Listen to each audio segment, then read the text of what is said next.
আসসালামু আলাইকুম ওয়া রাহমাতুল্লাহি ওয়া বারাকাতুহু। আলহামদুলিল্লাহি রাব্বিল আলামিন। নাহমাদুহু ওয়া নুসাল্লি আলা রাসূলিহিল কারীম। আম্মা বাদ। আলহামদুলিল্লাহ। সংক্ষিপ্ত আলোচনায় এখন আমরা জানব জান্নাতে আপনজনের সাথে দেখা কিভাবে হবে। প্রিয় ভাই বোন ও বন্ধু, গুরুত্বপূর্ণ ও প্রয়োজনীয় হৃদয়ে ছোঁয়া আলোচনা, যা জানা প্রতিটি মানুষের জন্য জরুরি। প্রিয় দর্শক ও শ্রোতা, আমার ইউটিউব চ্যানেলটি দিনী খেদমতে আপনারা লাইক, কমেন্ট ও শেয়ার সহ সাবস্ক্রাইব করবেন ইনশাআল্লাহ। প্রিয় ভাই বোন ও বন্ধু,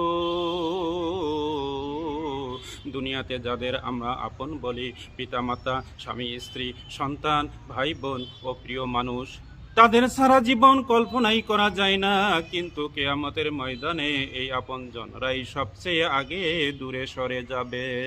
পবিত্র কোরআন সূরা আবাসা 34, 35, 36 নম্বর আয়াতে আল্লাহ বলেন, সেদিন মানুষ পালাবে তার ভাই থেকে, তার মা বাবা থেকে, তার স্ত্রী ও সন্তান থেকেও। সেদিন কেউ কাউকে ডাকবে না, পরিচয় দেবে না, জড়িয়ে ধরবে না, কারণ প্রত্যেকেই ব্যস্ত থাকবে আমি বাঁচব তো। কিন্তু মজার বিষয় হলো, জান্নাতে যে প্রিয় মানুষটি কিয়ামতে ভয়ে পালিয়ে গিয়েছিল, সেই মানুষটি জান্নাতে আপনার দিকে তাকাবে, কিন্তু কোনো ভয় থাকবে না। পিতা সন্তানকে জড়িয়ে ধরবে, কিন্তু কোনো ভয় ও দুশ্চিন্তা থাকবে না। স্বামী স্ত্রী একে অপরের পাশে বসবে, কোনো অভিমান থাকবে না। বন্ধু বন্ধুর দিকে তাকিয়ে হাসবে, কোনো স্বার্থ থাকবে না। সেখানে আর কেউ বলবে না তুমি আমাকে কষ্ট দিয়েছিলে। মোট কথা, জান্নাতে কষ্টের স্মৃতি থাকবে না। কিয়ামতে যে আপনজন আপনাকে ছেড়ে পালাবে, জান্নাতে সেই আপনজনই চিরদিনের জন্য পাশে থাকবে।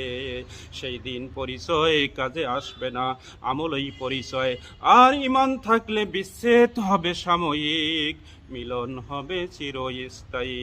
প্রিয় বন্ধু, দুনিয়ার প্রিয় মানুষটি আপনাকে কষ্ট দেয়, দূরে সরে দেয়, তবে মনে রাখবেন, ঈমান থাকলে আজকের বিচ্ছেদ কাল জান্নাতে মিলনে রূপ নেবে। হে আল্লাহ, আমাদের সবাইকে সেই দিনের পূর্ণ মিলনের সৌভাগ্য দান করুন। আল্লাহুম্মা আমিন।